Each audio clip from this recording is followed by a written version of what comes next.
Yesu nashimwe bene data, nizere ko mumeze neza, nizere yuko muri amahoro. Uyu munsi tugiye kurebera hamwe ibihe bine by'ingenzi umukristo wese akwiriye gusengamo bikamufasha kwirukana Satani cyangwa se kurwanya Satani byimazeyo. Nimvuga kino kintu cyumve neza, ni ibihe bine ngiye kubwira uzajya usengamo bikagufasha kwirukana Satani byimazeyo.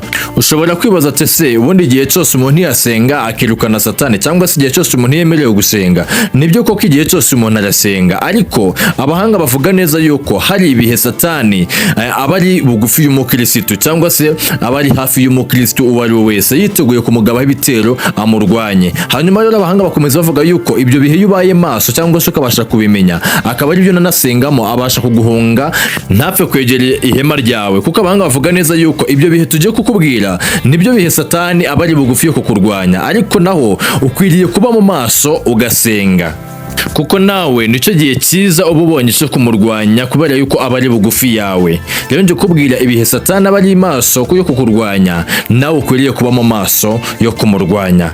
Ngo wayikaze rero inshuti yanjye, iyi nico nitwahindura TV, ntwibagirwe kugenda ukansubscribe, wibuke gufungura n'inzogera, hanyuma iyi video uze kuza kuyirayikinga, urebe aho ngaho munsi y'iyo foto yanjye, urebe ku gakumwe kariho ugakandeho, hanyuma wandike n'igitekerezo cyawe muri commentaire tubwire ngo amen cyangwa se nayikunze, cyangwa tubwire n'ikindi cyose twagufasha cyangwa se kwabasha kugukoreraho video tuzakigaruke muri video y'ubutaha. Njye mugiye kubona kuri mikoro nitwa Eric niyo kwizerwa, mbahaye ikaze kangaruke mu kanya.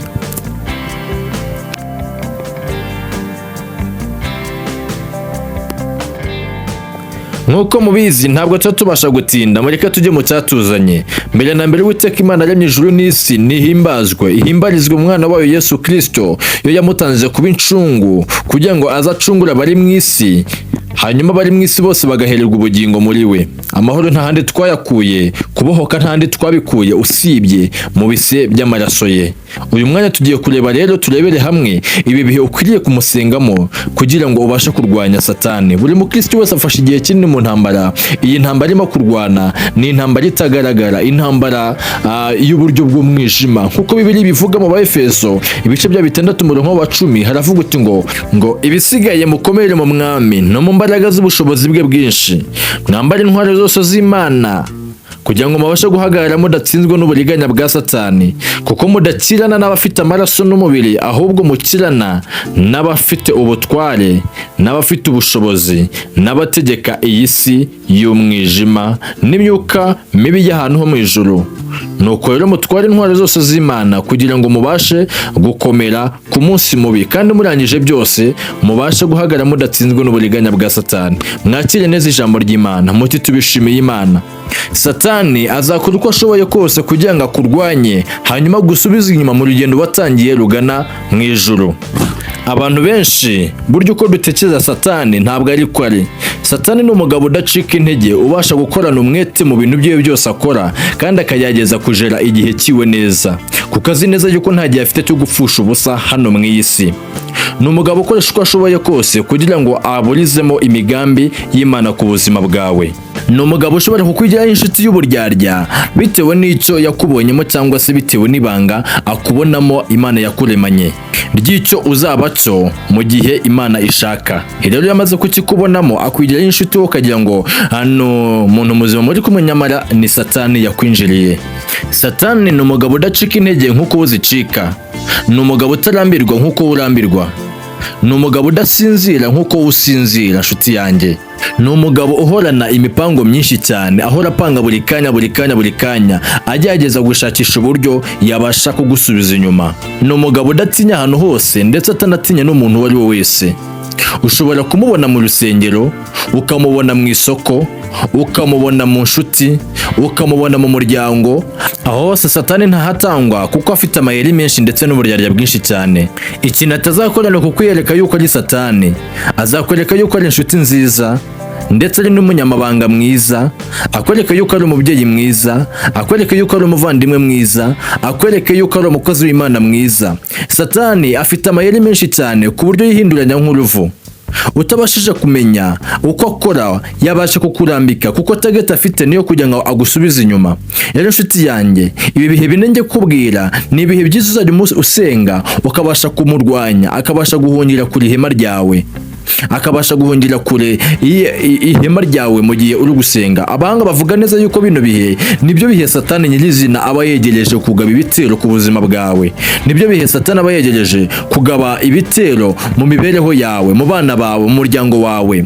Ariko ibi bihe iyo ubayemo maso ugasenga nibwo nanone aguhunga, kandi akaguhunga igihe kirekire utazagaruka vuba. Gusa nta kuntu tuvuze yuko atazagaruka. Nanone nagaruka uzakoresha ibanga ngiye kubwira mwa bino bihe bine ngiye kubwira. Azagaruka kuko n'umwana w'Imana Yesu yaramugerageje, amaze kumugerageza Yesu aramutsinda, amaze kumutsinda aramubwira ngo uteze ikindi gihe. Bishatse kuvuga uti ngo rero nawe azagutega ikindi gihe nubasha kumurwanya muri bino bihe ngiye kubwira. Nawe none azagutega ikindi gihe, ariko uzarwanisha rino banga ngiye kubwira. Rero bino bihe bine numara kubyumva umenye uburyo ugomba kuzajya unesha Satani. Abahanga rero bagenda basobanura ibihe byinshi cyane, ariko hano twabateguriyemo ibihe bine ubasha gusengamo kugira ngo Satani abashe guhunga ihema ryawe. Reka dutangire ne kubatinza. Igihe cya mbere ukwiriye gusengamo ukabasha kwirukana Satani agahungira kuri ihema ryawe ni igihe cyo mu masaha y'igicuku. Iyi video narayikoze y'impamvu Imana igukangurira ku isaha y'isa 9 cyangwa se muri aya masaha. Isaha y'isa 6 kugeza ku isaha y'isa 9 ni isaha Satani aba ari gukora ku buzima bwawe. Ni isaha Satani aba ari kugendagenda mu miryango yawe. Ni isaha Satani aba ari kugendagenda mu bantu ufite ku mutima. Ni isaha Satani aba ari kugendagenda mu byawe. Rero iyi saha cyangwa se iyi saha y'isa 6 kugeza ku isaha y'isa 9 ni isaha Satani aba afite imbaraga nyinshi cyane, ndetse yabashije kugusura no gusura ibyawe. Utabaye mu maso ngo usenge ubasha guhura n'ibibazo bikomeye cyane. Nubwo utabirebesha amaso y'umubiri, ariko nshuti yanjye bino bihe Satani bari gukora cyane. Iyo tugiye dusoma ibitabo abahanga bagiye bandika, batubwira neza yuko isaha y'isa 6 nyirizina iyi saha ariyo Satani yoherezamo ingabo ziwe kugira ngo zizamuke hano mu isi dutuye. Iyi si zije kugira ngo zishakishe mwabo zisasira. Rero ngo iyi saha y'isa 6 niho abademoni bazamuka bakaza ngo gutwara ngo bamwe mu bantu Imana yagiye itoranya, cyane cyane ngo nk'impinja zirimo zivuka ako kanya Imana izifiteho umugambi. Iyi saha y'isa 6 niho bazamuka baje kugira ngo bazitware bazijyane ikuzimu. Hanyuma y'imana yo kuzishyitsa ikuzimu bazikoremo akazi, bazikurimo ubwonko, aribwo bazakuramo aya mavuta. Iyi video nayo nzayikoraho amavuta abantu bagenda bisiga tukuza.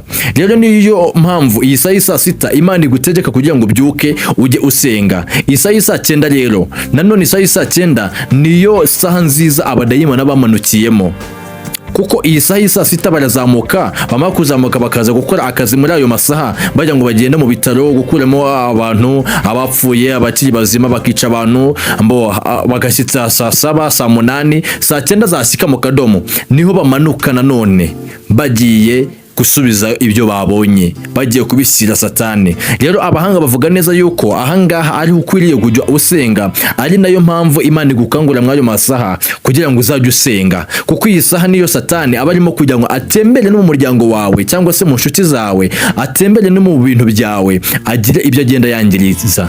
Niyo mpamvu uzajya ugenda ubona rimwe na rimwe hari nk'ibihombo bigenda bikuzaho, cyangwa se ibintu byerekeranye n'indwara ukabona ntuzi iyo ziturutse, ukabona mu by'ukuri zikomoka ku myuka mibi. Ahangaha burya Satani aba ari kugenda agaba ibitero byaturitse mwayo masaha y'isa 6 cyangwa se mwayo masaha y'isa 9. Nshuti yanjye rero iyi saha y'isa 9 ukwiriye kwibyukamo, cyangwa se iyi saha y'isa 6 ukwiriye kwibyukamo ukayisengamo, kuko isobanuye byinshi mu rugamba rw'umwuka, kuko ari cyo gihe cyiza Satani aba ari kugerageza abantu. Nicyo gihe cyiza Satani barimo akora kugira ngo agerageze ubwoko bw'Imana, agire amene urukungu cyangwa se abibe urukungu. Hanyuma urwo rukungu nurumera wowe uzamenye ngo ni amasaka, nyamara kandi ubwo ari urukungu rwameze kera. Rero nshuti yanjye ukwiriye kubyuka ukajya usenga mwanya masaha, niko bahanga bavuga neza ko kino gihe cyiza cya mbere ukwiriye gusengamo, kuko kino gihe ari cyo Satani abyuka agakoramo.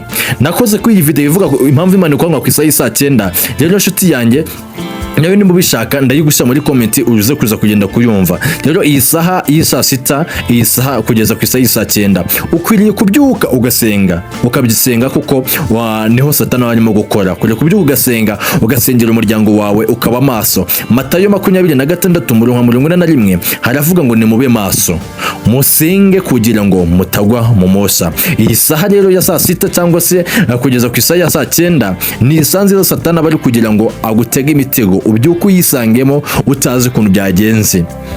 Waryamye uri muzima ubyuka warwaye, waryamye uri muzima ubyuke uhure n'ikibazo runaka tikomere umutima wawe. Rero iyi saha saa 6 niyo saha ugomba kugira ngo ubyuke usenge, kuko niyo saha Satani bakukoramo. Imana igwereza umugisha kuba byumvishe. Rero kino nicyo gihe cyiza cya mbere ukwiriye kubyuka ugasenga. Ikindi gihe cya kabiri abahanga bavuga ukwiriye kubyuka ugasengamo ngo ni igihe cy'umubabaro mwinshi ukabije. Ngo muri cya gihe wumva ufite umubabaro mwinshi cyane n'agahinda gakabije, muri cya gihe wumva ufite umubabaro mwinshi cyane n'agahinda gakabije, wabuze epfo na ruguru, nta hantu uri kureba, wumva umutima wawe wababaye, iki ngo nicyo gihe cyiza cyo kugira ngo usenge. Abahanga bavuga neza yuko kino gihe Satani aba yagusuye ndetse akaba yanakwegereye cyane. Ngo rero ngo ubashije gusenga, ngo burya ngo n'Imana iri bugufi yawe cyangwa se iba iri bugufi bwawe. Iyo ubashije gusenga ngahangaha ngo haboneka imbaraga zibasha gutuma Satani abasha kubona yuko uri kwaka umuriro, kuko burya ngo mu gihe cy'umubabaro ngo Imana yegera umuntu, no mu gihe cy'umubabaro Satani nawe akegera umuntu. Nshuti yanjye unyumve bino bintu, mu gihe cy'umubabaro Imana yegera umuntu, cyangwa se mu gihe cy'umubabaro na Satani akegera umuntu. Rero hangaha rero uwo mukristo ukwiriye gusenga, kuko igihe cy'umubabaro ni igihe cyiza cyo gusenga kugira ngo ubwire Imana ibyo unanashaka, hanyuma Satani ntazanaguhunga. Ni igihe cyiza cyo kurwanya Satani. Yakobo 5:13 haravuga ngo nimba hari uwabaye cyangwa se nimba hari uwababaye muri mwe nasenge, uwishimye naririmbe. Rero inama twakugira, irinde kugwa mu rukundo rw'isi cyane, kwiheba, ahubwo usenge cyane. Muri icyo gihe wihebye, muri icyo gihe waguye agacuho navuga mu buryo bw'umwuka, iki nicyo gihe cyiza cyo kugira ngo usenge, winginga Imana, kuko ibiri bugufi bwawe kukumva mu gihe wababaye. Nshuti yanjye, nimbe ubabaye shakishamo umwanya wo gusenga, kuko Imana ibiri bugufi bwawe ndetse na Satani aba ari bugufi bwawe. Icyo ni igihe cya kabiri abahanga bavuga neza yuko ukwiriye gusengamo. Igihe cya gatatu rero abahanga bavuga ukwiriye gusengamo ngo ni igihe ngo ubwo wafashe amasengesho y'umwitozo wo kwiriza ubusa. Nshuti yanjye, nzakora kuri ino video y'akamaro ko kwiriza ubusa mu buryo bw'ubwami bw'Imana cyangwa se mu buryo bw'umwuka, ariko kwiriza ubusa ni urugamba rukomeye rubasha gutuma Satani ahunga. Kwiriza ubusa ni amasengesho afite bombe utabasha guterura ngo ubashe, kuko ni amasengesho abasha gutigisa imbaraga zose z'umwijima. Ni amasengesho abasha gutigisa imbaraga zose z'umwijima zikabasha guhunga ubuzima bwawe cyangwa se imibereho yawe. Kwiriza ubusa, wirije ubusa ugenda wakira n'izindi mbaraga zibasha gutuma ubasha no gukomera hano mu isi. Matayo 17:21 haravuga ngo ibi ntibishobora kwirukanwa cyangwa se abadayimoni ntibashobora kwirukanwa n'ikindi keretse gusenga no kwiriza ubusa. Ibi ngibi nibyo Yesu yabwiye abigishwa biwe igihe bari birukanya abadayimoni. Abo badayimoni banze kugenda, ariko arangije arabegera ababwira ati ngo nimwumve, abadayimoni bameze gutya b'inkazi birukanwa n'amasengesho yo kwiriza ubusa. Iyo wirije ubusa ubasha kuba urekuye bombe ibasha kugenda igasika mu byawe, ikabasha kugenda igasika mu bawe, ikagenda bose ikagenda ibarinda, itwika buri imbaraga zose z'umwijima zigiye ziherereyemo. Rero nshuti yanjye, kwiriza ubusa ni amasengesho meza cyane. Niyo mpamvu uzagenda unanabipanga ugasanga uri kugenda ubasha gucika intege. Nimba wabipanze ukavuga uti wenda n'urugero ndarya nyuma y'amasaha 28 ugakura hatatu, izo mbaraga zose rero zazi kugenda zitakara gutyo ni Satani, kuko azi ibanga riva mu kwiriza ubusa. Senga wirije ubusa uzabasha gukomera ndetse uzabasha kuguma mu bihe byiza Imana igushakamo.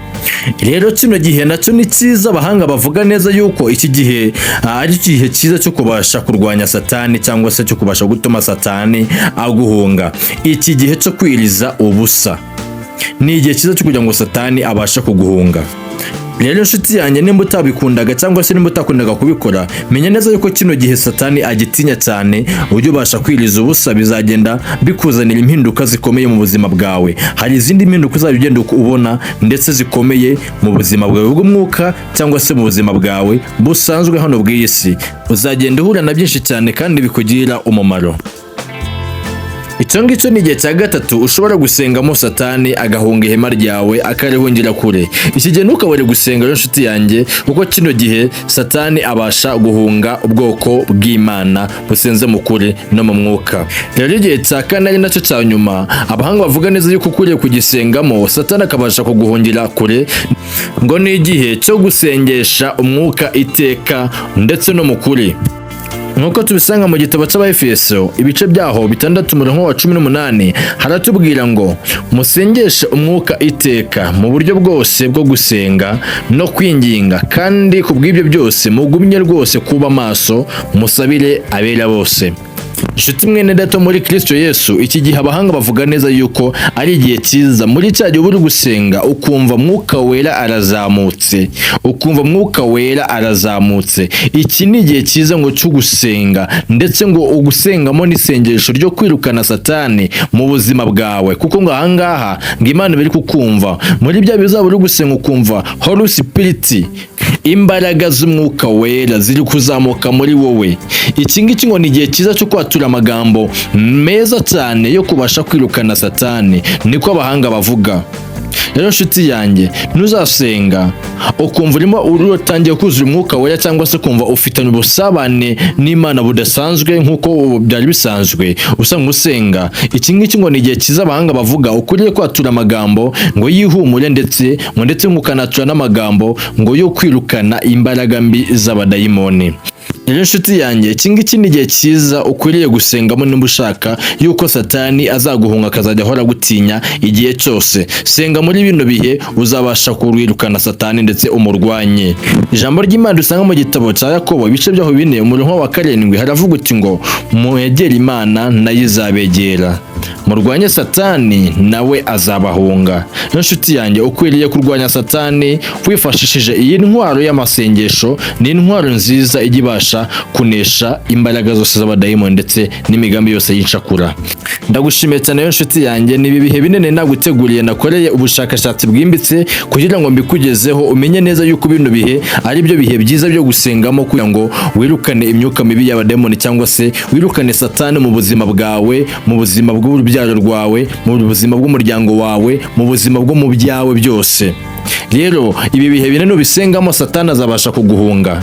Ndagushimiye cyane yo nizeye yuko mwanyuzwe kandi mwasobanukiwe. Kandi subscribe nimba utarayikanda kwisho nitwa Hindura TV, ureba aho ngaho munsi kuri ako gafoto kanjye, ureba akantu kameze nk'agakumwe karimo ukemezeho cyangwa se ugakandeho nikivivura, urabo duhaye like. Wibuke kugenda muri commentaire ushyemo igitekerezo cyawe cyaba video twaza gukorera cyangwa se ukandikamo ati amena. Iryo jambo Imana iguhereza umugisha, kandi iyi video nimba wayikunze wibuke kuyisangiza zimwe mu nshuti zawe kugira ngo zibashe kumenya bino bihe bine zizajya zibasha gusengamo zikabasha kurwanya Satani. Ndabashimiye cyane, njye muri kumwe nitwa niyo kwizerwa Eric. Imana ikomeze kubampera umugisha, cyuzahure mu yindi video na butaha. Amen.